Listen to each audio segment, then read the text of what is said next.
I never thought I'd see the day I'd be kicked out of the company by my own younger brother. But on that Monday morning, the unthinkable happened. The boardroom was on the 29th floor of the Bennett and Sloan headquarters, the very company I had worked at for nearly 2 decades, helping it grow from a modest family office into an investment firm with branches in New York, Chicago, and even London. But that morning, as I stepped into the familiar room, everything somehow felt different. I was the first to arrive, as always.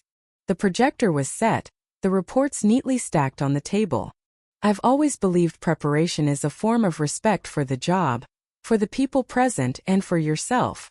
It's something I learned from my father, who built this company from nothing. Ethan, my brother, was the last to enter. Always punctual but never early. Navy suit, silver tie, that cold, sharp gaze. There was something about the way he walked that made me instinctively tense. My gut, sharpened by years in management, told me this wouldn't be a normal meeting. The meeting began. I gave a concise rundown of ongoing strategic projects, financial progress reports, and a proposal to expand our investment branch into Asia. Everything seemed to go smoothly until Ethan stood up, rested his hand on the leather chair, took a deep breath and spoke. "Thank you, Lena," he said, then turned to face the entire board. "I have an announcement." The room seemed to hold its breath. "Starting today as the new CEO, I hereby announce Lena Sloan's services are no longer required." I froze. Every word landed like a slow, cold blade slicing through my skin. My eyes met his, no hesitation, no regret, no sadness. Just a ruthless clarity. "Please have your office cleared out by 5 p.m. tomorrow," Ethan added, hand still resting lightly on the chair, as if giving orders to an intern. The air grew thick. I could hear the soft hum of the AC, the subtle rustle of papers from someone trying to appear calm. One board member stared down at the table. Another glanced at me, as if waiting to see how I'd react. I sat up straight, removed my glasses, and folded them gently. My heart wasn't racing. Pain. Yes. But stronger than the pain was a sense of clarity. I hadn't expected to be fired. But I knew now this was no impulsive decision. Ethan had planned it. I gave a small smile. Calm, deep, full of meaning. A few people stiffened at the sight of it. "Thank you, Ethan," I said, my voice low and steady. "I'll gather my things." I stood up, as calmly as if the meeting had ended in peace. But inside me, something was stirring, not hatred, but the slow formation of a plan. Because what Ethan didn't know was this.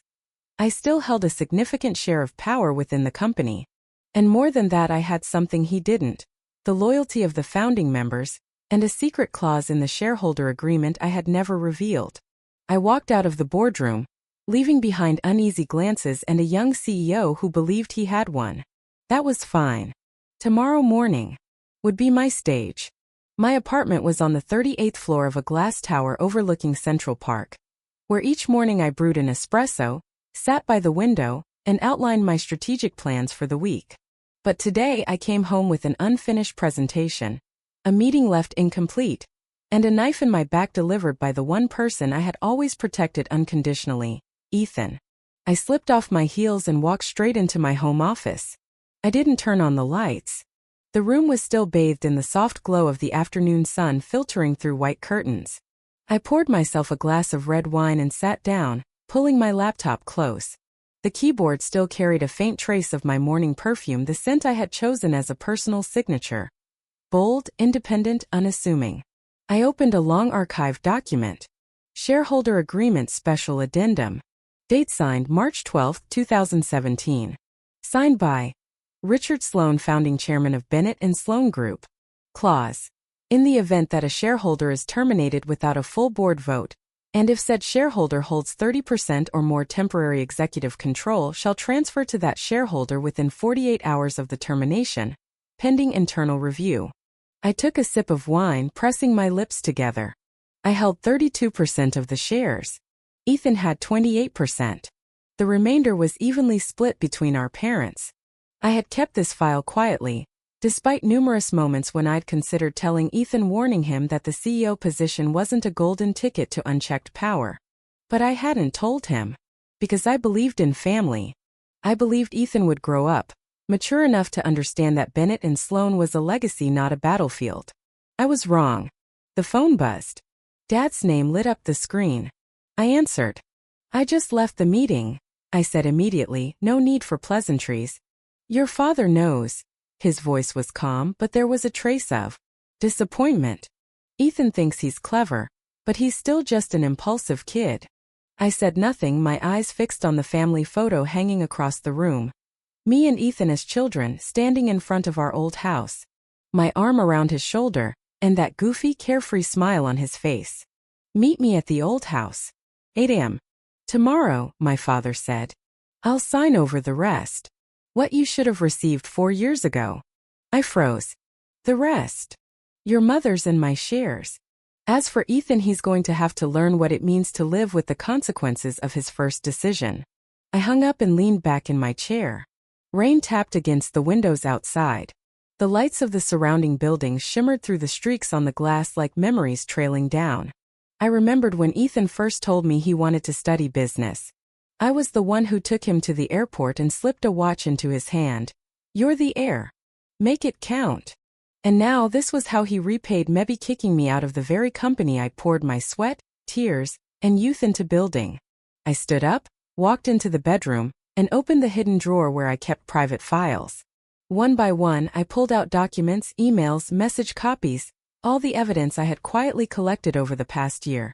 Once I started sensing that Ethan was doing something behind my back. He thought I didn't know about the shady investment in Singapore, or the covert partnership with Wexford Group that bypassed board approval. Ethan believed being CEO was the peak of power. But tomorrow morning my brother would learn a harsh truth. A throne without a foundation is nothing but a seat built on sand. Tuesday, 7:50 a.m. Sloan family home, Westchester suburbs. The old house was nestled behind a line of aged oak trees, the mossy brick path leading to the wooden porch still exactly as it was when I left nearly 8 years ago. It used to be a sanctuary, a winter haven. The place where Ethan and I fought over the TV remote and fell asleep on the couch after Friday night cartoons. But this morning it was a battlefield. Dad's Range Rover was already parked in the driveway. The door was open. I stepped inside, the creak of the wooden floors beneath me whispering old memories. My father was at the kitchen table, making coffee, his face still carrying the steely caution of a seasoned businessman despite having officially retired. "You're earlier than I expected," he said, not looking at me, but placing a cup of coffee exactly where I used to sit as a child. "I couldn't sleep," I replied, taking a seat. "You really intend to sign over all your shares?" He gave a small nod, then pulled a thick brown envelope from his briefcase. I opened it. Official documents transferring his 20% stake, his entire shiritomi, effective immediately. "And Mom. She agreed last night," he said. "After hearing how Ethan fired you." Without even saying a word. I closed my eyes and tilted my head toward the familiar wooden ceiling. It wasn't joy I felt, but something far rarer in the business world. The validation of someone who had once been my harshest critic. "But shares alone aren't enough to oust Ethan," I said. "The board could still shield him." Dad raised an eyebrow. "That's why I kept this." He slid a USB drive toward me. On its label was a simple line. "Wexford Files Confidential." I got this through an old friend at the Financial Crimes Bureau. Ethan has been quietly diverting the company's retirement fund into a private bond deal with Wexford Capital with non-transparent returns. If you want to hit hard first, this is your weapon. I gripped the USB tightly. So Ethan didn't just betray me. He betrayed the company. And me too, my father added. He thinks I'm too old, too retired to matter. I looked at him for a long time. Then why not confront him yourself? He shook his head, eyes gleaming with hard-earned wisdom. Power plays aren't about striking first, Lena. It's about making your opponent believe they've already won before you pull back the curtain. You need to let Ethan walk right into the trap he's set. I pressed my lips together, then nodded. I need an emergency shareholder meeting. Today. Dad stood up and placed his hand firmly on my shoulder. He'll come when you call, my father had said, his voice calm. Because he still thinks you're weak. He's overconfident. And when you lay everything on the table, your shares, the financial proof, and the 2017 clause, you'll finally realize he never truly won. I left the house at 9:15 a.m., my heart ablaze but my mind cold as ice. Ethan believed I would vanish like a defeated fool after yesterday's meeting. But he had forgotten one crucial thing. I didn't build this empire to walk away from it so easily. And I'm not the kind of woman who lets someone else write the ending to her story. Bennett and Sloan Group headquarters, 11 a.m. Main boardroom, 30th floor. The glass doors reflected my image as I stepped inside. Hair in a high bun, cream white blazer, eyes sharp and unwavering. I was no longer the woman who got fired yesterday. I was Lena Sloan, now the largest shareholder, armed not only with percentage points but with the truth. Ethan was already seated at the head of the table, twirling a Parker pen between his fingers, lips curled in a smirk as I entered. "I assume you've accepted your new position by now," he said. "Oh, I'm very clear on it," I replied, dropping a thick folder on the table, eyes locked on my brother. "But I'm afraid you won't like what's about to happen." The board was all present. 6 members, familiar faces, but their expressions today were cautious. They thought I had come to protest, to reclaim my honor. They didn't know I came to change the game. I stood, pulling a sheet of paper from my folder, stamped with the red seal. According to the supplemental clause in the 2017 shareholder agreement, signed by Mr. Richard Sloan, founding chairman, I, Lena Sloan, as the holder of 52% ownership, hereby call for an emergency shareholder meeting and motion to suspend CEO Ethan Sloan pending an internal investigation. Ethan shot up, laughing incredulously. "What is this? You think a couple of documents mean you can come back?" I looked him straight in the eye, pulled out a USB, and plugged it into the central projector. "It's not just a couple of papers, Ethan. It's proof that you embezzled company pension funds into a money laundering investment under Wexford Capital. And you thought no one knew? You were wrong." The screen lit up with figures, wire transfers, and internal memos. The room stirred. A legal aide next to Ethan stood abruptly, pale, phone in hand. I raised a hand calmly. "Best not to make that call, James. A copy's already been sent to the SEC. And if this board fails to act today, I'll be holding a press conference by this afternoon." Silence fell. Ethan said nothing now. His lips were tight, eyes darting, searching for an exit, but there wasn't one. I turned to the board. "I'm not here to take back the title.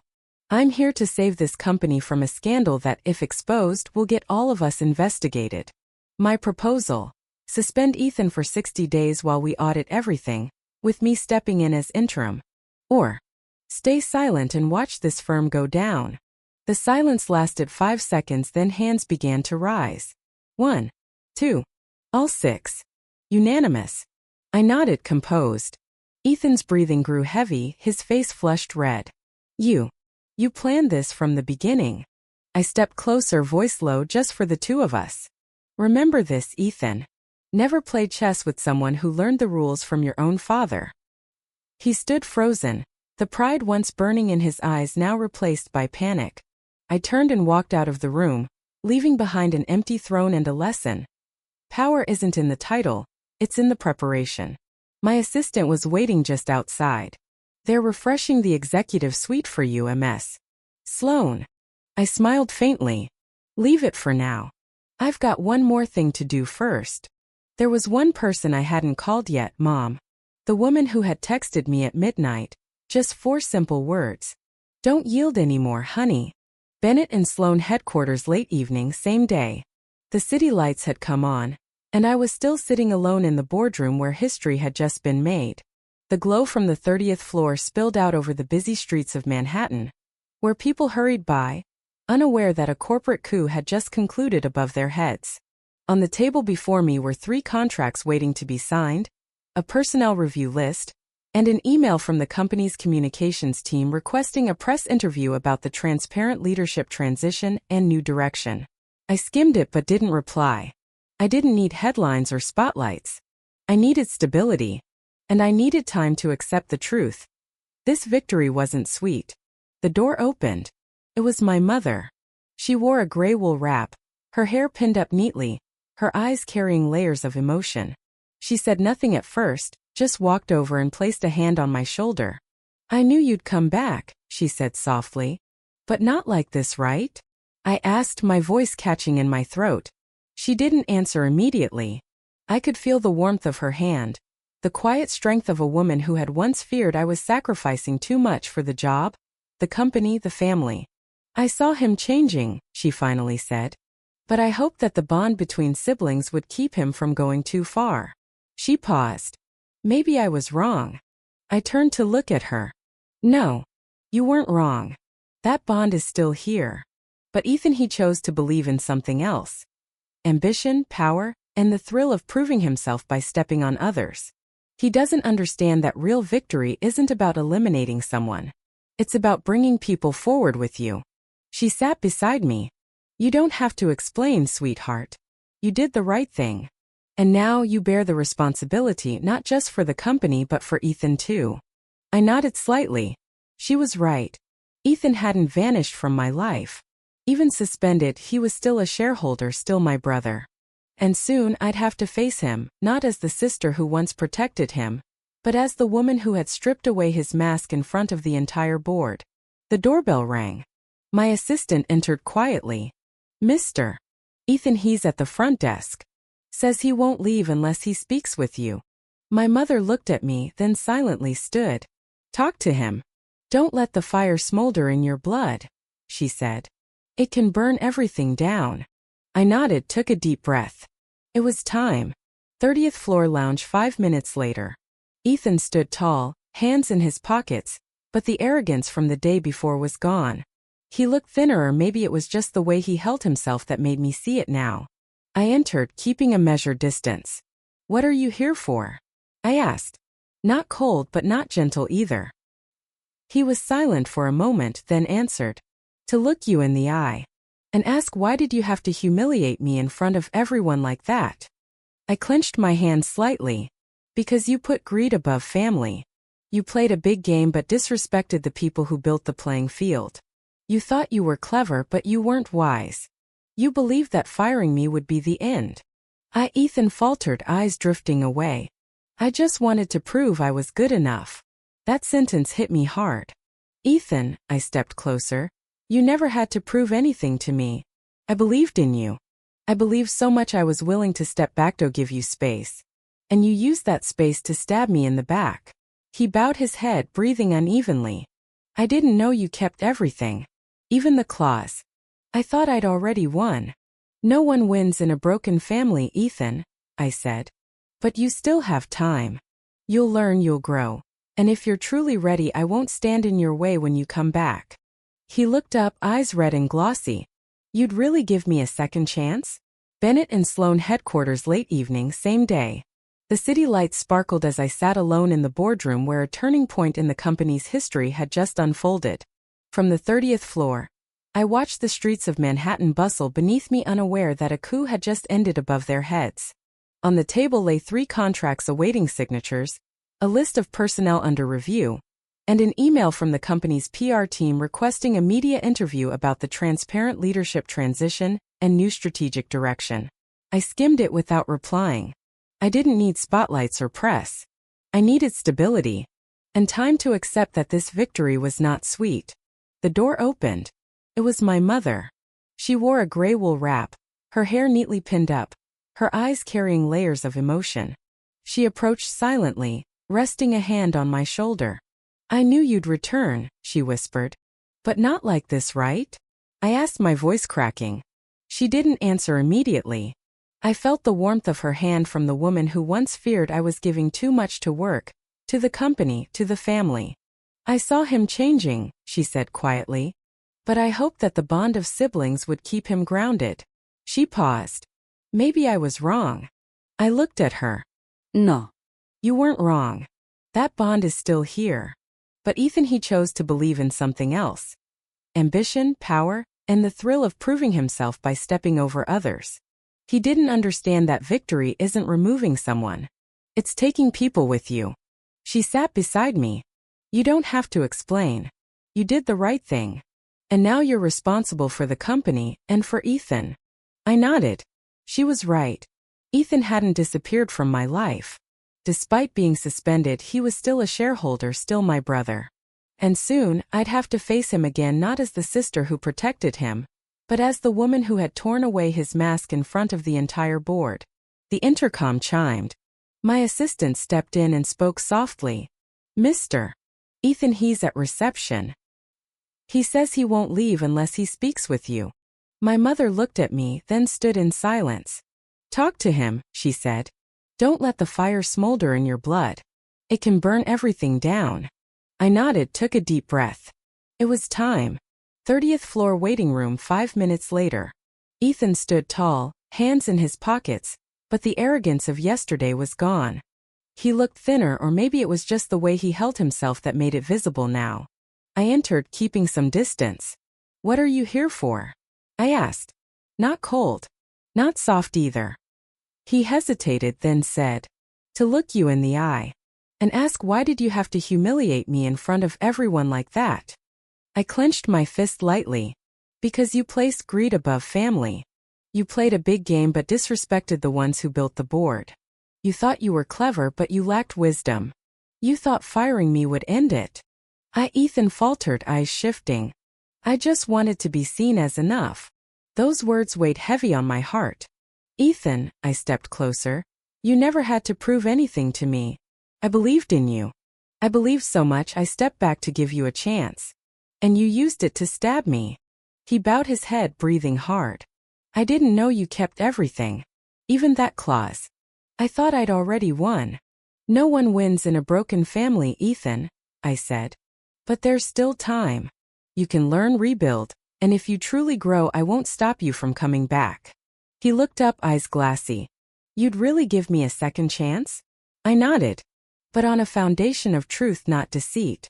And you'll start from the bottom, just like any other employee." Ethan nodded firmly. For the first time in months, there was no resistance. I turned toward the window, watching the sun dip behind the towers. The war was over. But the relationship that still remained. And maybe, after everything we'd learned, to rebuild. Not just a company, but a family. 3 months later. It's been 3 months since I walked into that boardroom with the USB in hand and turned the entire game around. The company has transformed not through brutal reforms, but because I chose to do what Ethan never considered. Rebuild quietly, with discipline and accountable presence, day by day. When I returned to the office that next morning, many were still stunned. Some avoided my gaze. Others offered hesitant greetings, unsure whether I was still the Lena they knew, or now someone colder, tougher. They weren't wrong, I had changed. But not in Ethan's way. I didn't use vengeance to reclaim my place. I used endurance. Ethan disappeared for almost 2 weeks, then reached out. He asked to start over as a senior intern in the product division. I didn't respond right away. I needed time to see whether his words that night were genuine or just another performance. But I watched. Quietly. I knew he was working in the Jersey branch, leaving home at 6 a.m., brewing coffee for his team, running across 4 floors to fix a broken spreadsheet. No ties. No polished pretense. Just a young man with tired eyes and honest effort. And I started to believe. Last week, the special personnel board meeting was held. Ethan arrived on time, crisp white shirt, palms sweaty. He sat across from me, not as the man who once tried to take my chair, but as my brother again, the boy I once argued over the last slice of pizza with at the Westchester kitchen table. When a board member asked, "Why should we believe you've earned the moral ground to rejoin management?" Ethan didn't look at me. He looked directly at the questioner and said, "Because I failed in the dumbest way possible, and I'm lucky to still be standing here with the chance to fix it. I'm not asking for forgiveness. I'm asking for the opportunity to prove I've learned what I needed to."